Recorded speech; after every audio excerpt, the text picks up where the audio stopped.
That's going to look great on film, that one. A little hand comes in with a fucking cappuccino. Get him, game on film!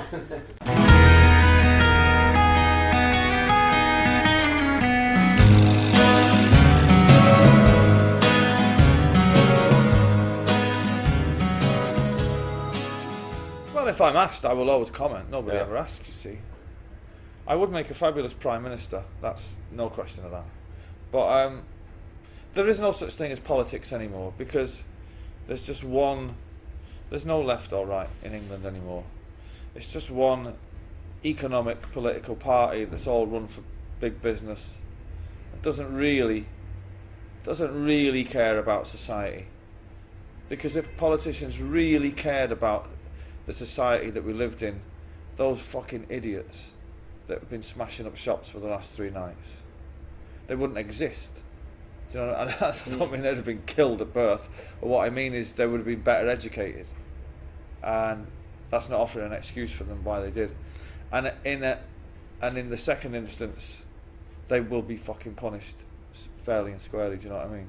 But what's going to happen is there won't be any rioting tonight, or there might be a little bit, and then in a month people will forget about it, and then people who've been arrested by the police will get let go free, and life carries on, which is bullshit.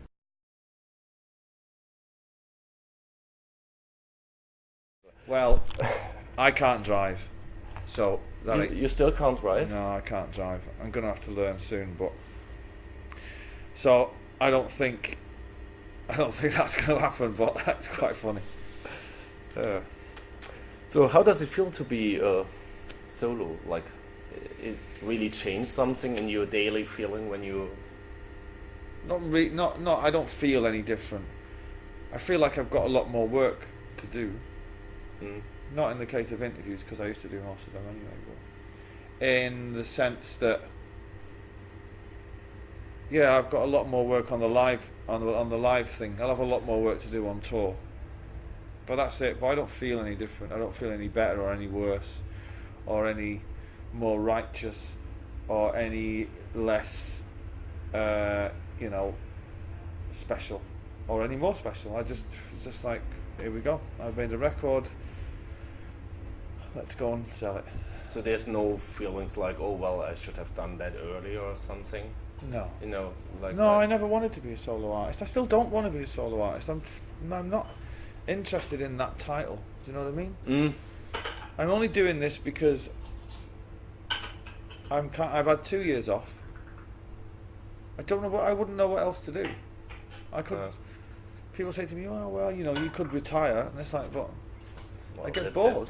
That's not an option for somebody who has so much to put out, as you said. So it's kind of it's needs must.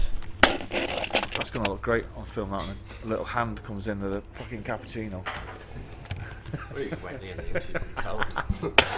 Get him, game on film. Fucking get him on. It's always good for experimental cuts. Oh yeah, nice one. Thank you. So what were we saying? Yeah, I just wondered if there's like doing that step now, like with the early 40s, that you thought like, well, maybe I should have gone and do my own stuff with 30 or something, like feeling like this was ready to be. No. If I wanted to do solo projects in the past, I guess I could have if I'd have insisted. But I really loved being an Oasis.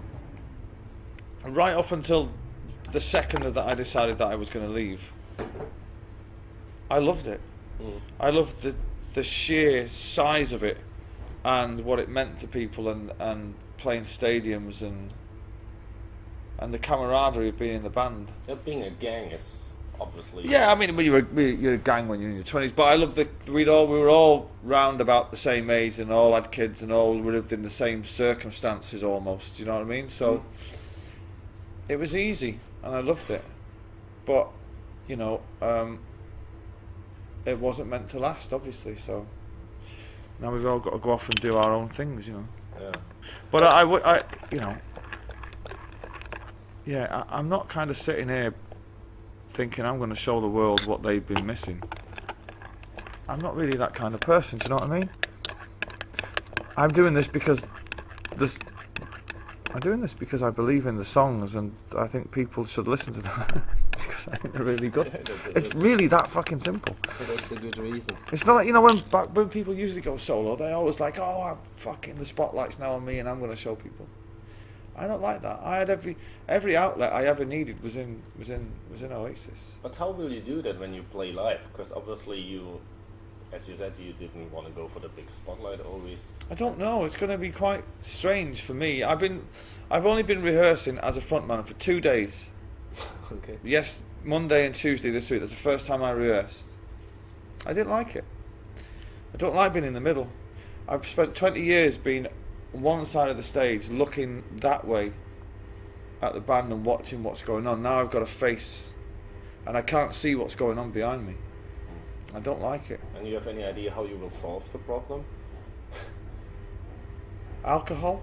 Alcohol. Not really. Might work for a short tour. I would not go for the world tour of that. I don't. Well, no. I'm just going to have to kind of let it go. You know what I mean? I'm going to have to let it go and just. I'm not sure whether I'm going to enjoy it. Which kind of size of venues are you? Theatres. Play you go for smaller ones because obviously it's nicer if you don't feel. I hate small venues. Oh, you hate? Okay. I'd rather do Wembley Stadium.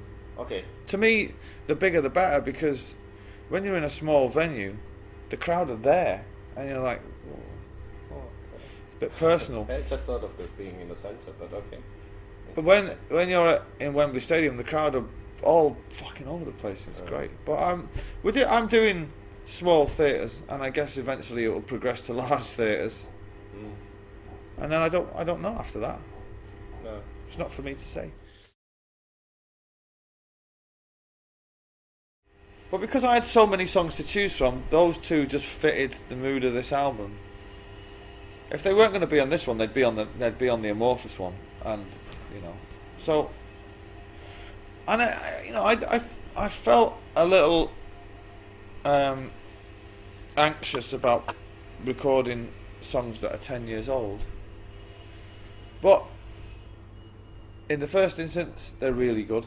In the second instance, they're really good recordings. And in the third instance, I was like, if I don't put them out now, I'll never put them out. So, and they're too good to just be kept back.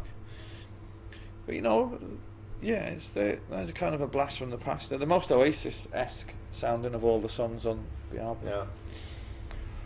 Which is obvious, really, because they were written when I was in Oasis.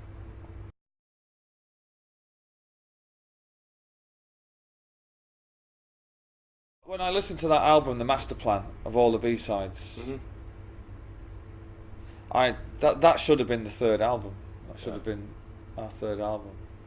But I All Morning Glory and Definitely Maybe was written before I had a record deal, virtually. So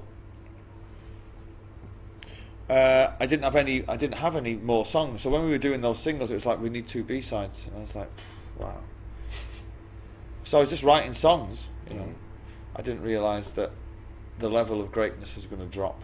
Yeah. But there you go. They're there, as long as they're out there.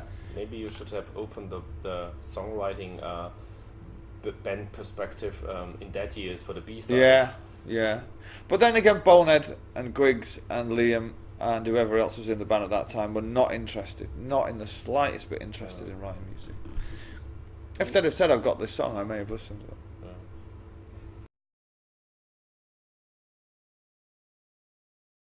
Yeah, it was pretty much as I'd imagined it to be. Not as a child. As a child, I thought it was all fur coats and fucking Learjets and aeroplanes everywhere.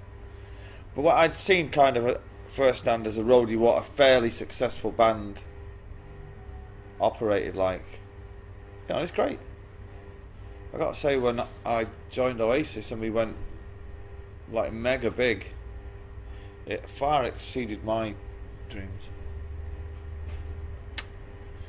Well, there's not so much more to ask than playing in front of so many people and to play in front of 100. That must be amazing. Yeah, to play Wembley Stadium 3 nights is just. It doesn't get any better, and you can fucking. Take all the drugs you could fucking possibly imagine you could shovel down your throat for free. They were all free, and But there's a price to pay for that in the end. Relationships get damaged, and you end up fucking, you know, in front of the doctor, who says, you know, you got to stop this kind of shit. And yeah, so there is a price to pay for all that, but it doesn't stop you living the dream at the time. Didn't stop me anyway. But you know, I look back on it all now, the last 20 years in the music business, and think I wouldn't change a thing. I'd go back to the beginning tomorrow, as long as I ended up here today.